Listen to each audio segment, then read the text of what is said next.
And let's finish this last little bit of the 43rd chapter of A Connecticut Yankee in King Arthur's Court by Mark Twain.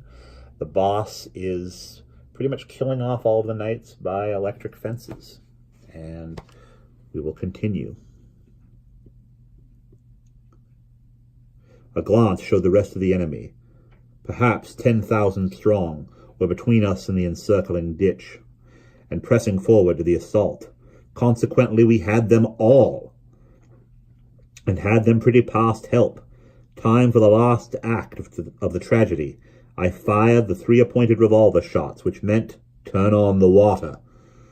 There was a sudden rush and a roar, and in a minute the mountain brook was raging through the big ditch and creating a river 100 feet wide and 25 deep.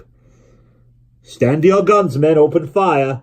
The 13 Gatlings began to vomit death into the fated 10,000.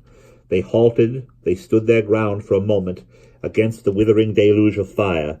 Then they broke, faced about, and swept toward the ditch like chaff before a gale.